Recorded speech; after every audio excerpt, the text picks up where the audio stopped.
Hey everybody, the greatest goblin that ever lived is here for a special back issue review. I'm going to take a look at 5 books from DC that I didn't originally get when they first came out, so they're being reviewed on a back issue review.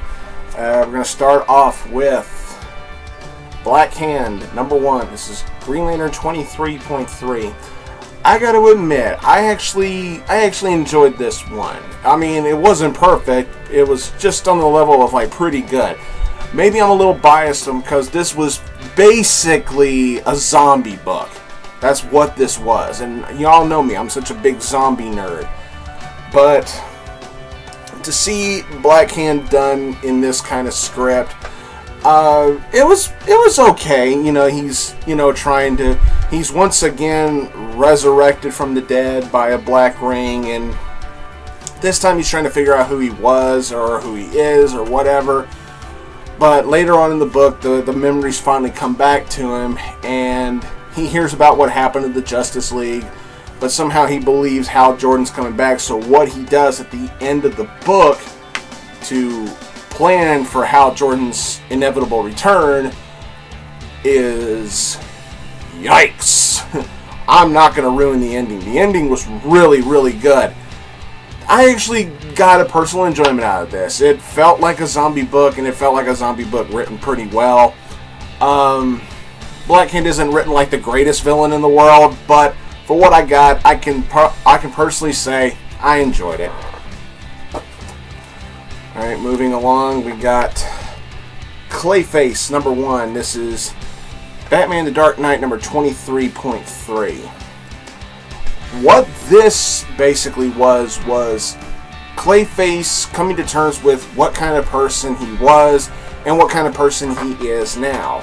You know, he's not exactly a person now, but we get little snippets into Basil Karlo's, past, and we also get to see what he's up to now that the Justice League is dead and everything.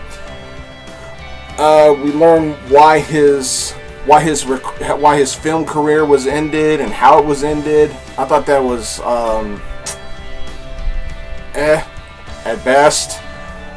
But seeing, I liked the interior artwork. I liked the interior artwork design of Clayface. It kind of, sort of reminded me of the animated series take on Clayface. It was actually done very, very well. Well, here, the first page. Well, I don't know how well y'all can see that, but I actually didn't mind the way Clayface looked in here, but his short temper gets the better of him in this book because he thinks he's going to do a favor for the secret society and everything, but what he does ends up biting him in the ass. And, basically that's his way of saying, hey, you got to get your temper under control. I guess he finally had a wake-up call when it comes to his temper. This was a pretty decent read. I did enjoy it for the most part. It was an average read, but done a little better. I thought it was okay. Not bad. Next up, Court of Owls, number 1. This is Batman and Robin, number 23.2. Look, I'm not going to lie to y'all. This book didn't really do anything for me. It really didn't. I got this out of curiosity. This is another one of those books I got out of curiosity. The next time I'm looking at a Villains Month book and I'm wanting to buy it just out of curiosity, might not want to do it. This was just an average read at best. Really dialogue heavy. Way too brooding on the way back when scenarios and all that shit. And the story continues in the pages of the Talon series, which I don't read and I don't have any intention of reading. So this overall didn't really do nothing for me. An average read at best. Speaking of curiosity biting you in the ass, next up is Lobo, number 1. Justice League, number 23.2. Oh my god.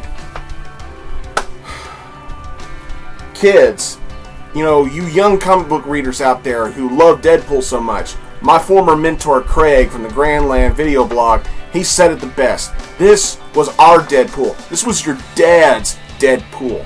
This was Deadpool before Deadpool was Deadpool. You know, Lobo, the main man, the most badass bounty hunter in the galaxy. And when I learned he was getting a one-shot, I was really looking forward to it because I've always secretly deep down been a Lobo fan. And then I read this, and if you follow me on Facebook, you should know how I felt about this. This book pissed me off. Why? The story wasn't bad. The artwork was pretty good, but it was the overall execution of the plot at the end of the book. It pissed me off. So, I'm going to spoil this, okay? DC, you're meaning to tell me that the Lobo, that Lobo, a character that we have known for so many years, and we have seen many different incarnations of him, but the one thing remained the same. His smart-ass attitude and his badass, wit and whatever. The character that we have known and loved for years is not the real Lobo. Are you fucking serious? The real Lobo in this book takes a look at this Lobo and says, that's not the real Lobo. What the fuck ever. Moving on. Lastly, we're looking at Solomon Grundy #1. This is Earth 2, number 15.2. No, my Earth 2 counterpart did not want to review this book because it did not. The Desaad book did nothing for him, and he told me he wasn't interested in this. So I'm reviewing this book. This book wasn't actually that bad. I mean, this was a nice one-and-done story about Solomon Grundy's past, his history, and Solomon Grundy, born on a Monday, christened on Tuesday, married on Wednesday. You got the whole poem in here, very, very well spelled out. But there was really a big couple of what the hell kinds of moments in here. There was one moment in here involving Solomon's boss, and I'm looking, and what the stuff that he says in here, I'm like, really? Seriously? This was a very weird book, but it still was pretty entertaining. I did enjoy it. It was nicely set up. Solomon Grundy's looking for the Green Man, referring to Alan Scott in Earth 2. And all in all, a solid read. A little above average, but nowhere near perfect. I don't know. It was alright to me. All 5 of those books, overall, for the most part, get a slightly above average score, or pieces of shit score, or just average read at best. Those are 5 books that I don't really recommend buying, but if you want to spend your money on them, you go right ahead. I think the Grundy and the Clayface books are definitely worth a read, and so is the Black Hand books, but Lobo and the Court of Owls, I don't recommend them at all. Well, that's all for this particular back issue review. Please subscribe to this channel. Don't forget to stop by my Blugoblin X channel and check out my main comic book reviews there. Subscribe to all my friends, the Mount Vernon Kid, Deadpoolzilla, Fat Stack of Comics, Mark and Chloe, my old buddy Brandon Hex. Don't forget about the Dark Adventure Inc. Plus family, and to my family from Arkham Comics and my girlfriend Jennifer. Love you, baby. Thanks again for watching, everybody. I'll see you all later.